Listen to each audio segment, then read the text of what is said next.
As I feel like I should lead off anytime somebody sees me and they go like this, I should give you a look familiar?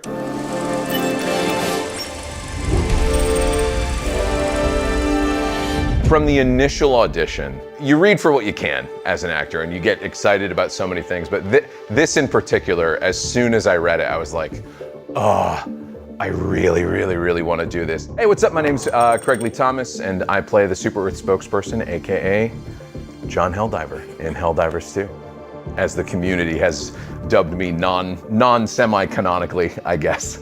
Just to know like, oh wow, I worked on this and now this whole team is turning it into a reality. It was so cool. I'm Russ Nickel and I was the lead writer on Helldivers 2 from 2020 to end of 2022, the pandemic times. This came around like so many other things do, is an audition through my agent. I think the thing that stood out about this was how fast it was. I think casting was crazy.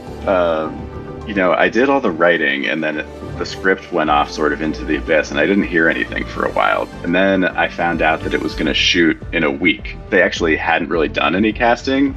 They were just gonna use this actor who's based in Sweden, who was perfectly good, but I was like, this is gonna be John Helldiver. I didn't know that would be his name at the time. We can't just get someone who's good, like we need to get the funniest person we can possibly find. They're like, okay, sure, but we're shooting in 7 days no matter what. So if you can cast someone and get them here in 7 days, they can be in the video. Otherwise, we're using the person that we already picked. I just hit up everyone in LA who I'd ever met and who I knew had like worked in casting and was like, please send me people. I got the email at like 10 a.m. on a Tuesday, I think. It's like, hey, this is due like end of day or now. Like they really need this fast. I was like, oh, normally for self-tapes, it's like, oh, maybe like due by next week or something. I was like, okay, whatever. I went into my office, I bothered my wife to film me as I often do. Like within a couple days, I gotten self-tapes from Craig Lee Thomas, who plays John Helldiver. He's perfect. I love that man. He's so good. Look familiar? Scenes like these are playing out all across the galaxy. And you could be next. Unless you make the most important decision of your life. Prove to yourself that you have the strength and the courage to be free. Join the Mecha Troopers. Become part of an elite peacekeeping force. See exotic new life forms. And spread democracy throughout the galaxy. That afternoon, I get an email like, hey, you're in the top 3. I was like, Jesus, they are moving quick on this. And the next day they're like, you have a passport, right? Yeah. Why? I was like, okay, you need to be at LAX on like Friday or Saturday. You're shooting this on Sunday. My name is Fredrik Löfberg. I'm a cinematics director from Goodbye Kansas. Goodbye Kansas is a playground for grown-ups. But in all honesty, like we're a premium VFX and animation studio. For the Helldivers 2 intro cinematic, I was a director. And basically my job was to take the brief that we got from Arrowhead and sort of distill it down and try to come up with a cohesive story for the intro cinematic. Because you're going to be playing the father and you're going to be like frozen in the background, you know, it's like... Look at this guy. Yeah, yeah, that's so good. And then throw that ball back to Arrowhead, and that's when Russ Nickel got involved and he wrote the first script for the intro cinematic based on my take of how we should approach this in a cinematic way. People are angry that we're doing it right because they should be angry. Once we started storyboarding, then some of the details in the script we could enhance and or mitigate and stuff like that. We're actually discussing to keep this green screen look, so you actually have the green screen spill. And then once everyone's on board and we're happy with like the overall narrative, that's where, for me, like the real magic happens, is where we transition into the motion capture stage. Goodbye Kansas is just so incredible. Like they have this massive space. You can see everything live on the cameras. There was this whole team. They had this team of like 30 people who sit in sort of like this bleacher section watching you. It reminded me of like, the people in Squid Game, the random Americans who are just like watching, looking down on you, and they're not allowed to speak because you have to be quiet on set for all the takes. So they're just imperiously like gazing over the entire production. It was so spooky.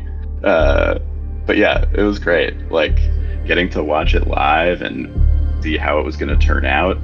It was crazy because I come from like a film background where you have to so carefully plan every shot, you know, and work so hard with the cinematographer. And here they would just be like, oh, we can just film this and then we can move him over here and we can just change the lighting. Like it was just amazing what they could do. So they didn't have to set up any lights. They didn't have to do anything. It was just the mocap actors on the stage with foam props, and that was it.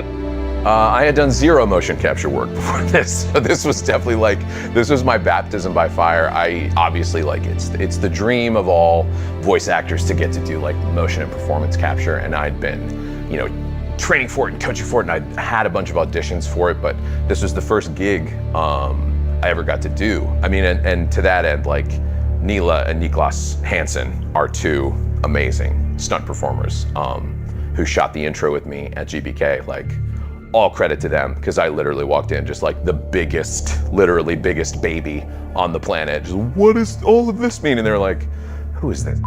Okay, do this, don't do that. Like they guided me through it, and Freddie, obviously, as well, and everybody at GBK. But no, this was like baptism by fire, and it was so much fun.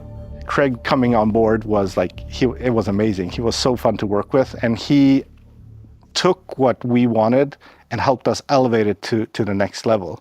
For the love of liberty, why?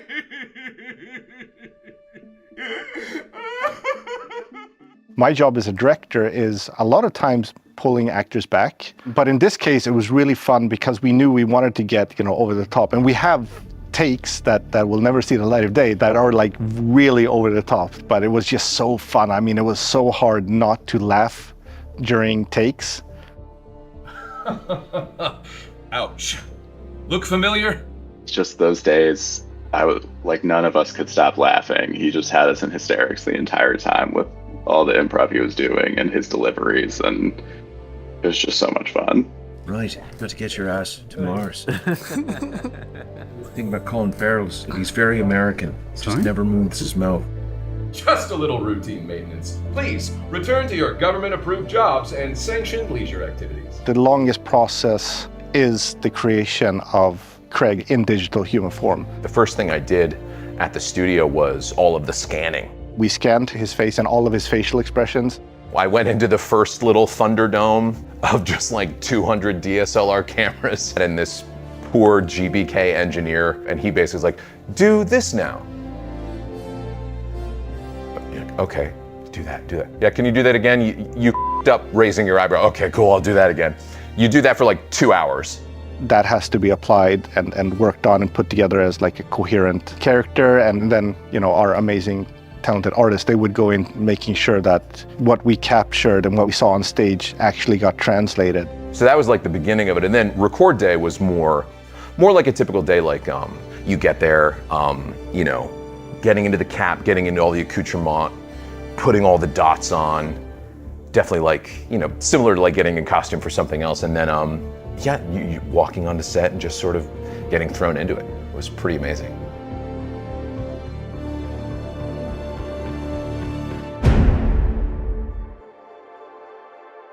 We had so little time to immerse you in this universe and try to get you to understand the beautiful dystopia that is Super Earth. Super Earth, our home.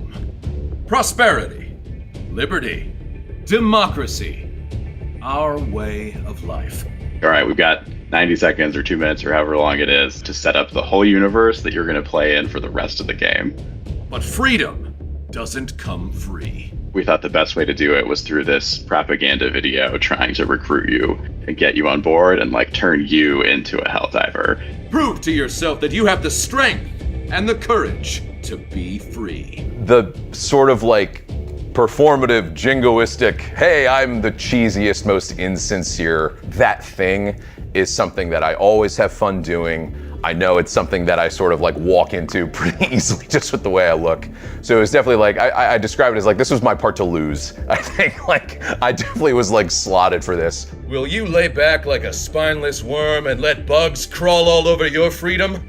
Yeah, I think we just wanted to tell the story of like your average, everyday American recruit, you know, who lives in a small town and has a family and has to go off to war to save the day. And just like, who is the most basic, heroic, patriotic person that you could have? I guess that's why he's John Helldiver, right? Just pick the most basic first name. Sorry to all the Johns out there. It needs to be funny, but it has to be grounded. It has to be grounded, but it's also satirical. Like, all of those things were really exciting to me. Something that's so key to Super Earth is that all of the citizens totally buy in. They're like, yes, managed democracy is perfect. It's the ideal form of democracy. Like, yes, I will gladly die for Super Earth because it's the right thing to do. So there's this very upbeat tone. Super Earth reminds you that nothing is wrong, and questioning our ideals is treason. And I knew, like, okay, I have the ability to do this. I just need to knock it out as hard as I can. And luckily the team was there to support me. The writing was so funny. Like, I think we crushed it. I think we did it. So yeah, that put me into this 6-month period of, I'm still under an NDA that I cannot acknowledge my presence in this game. And as soon as that trailer comes out, I have people texting me like, is that you in the Helldivers 2 thing? And I had to go, oh no, I don't know what you're talking about, or just ignore people. So basically I was just like a for 6 months, so thanks a lot. The game coming out was a relief for more than one reason, because I finally got to be like, okay, yeah, that was me. And also, oh my God, people seem to like this. So maybe the 2 most ridiculous faces I've ever made in anything I've ever acted in. This face, one of them, or that face, immediately on Giphy, immediately being sent to me by every single person I knew, which was pretty ridiculous. I never could have imagined the reaction to this friggin' game. I mean, it's just insane.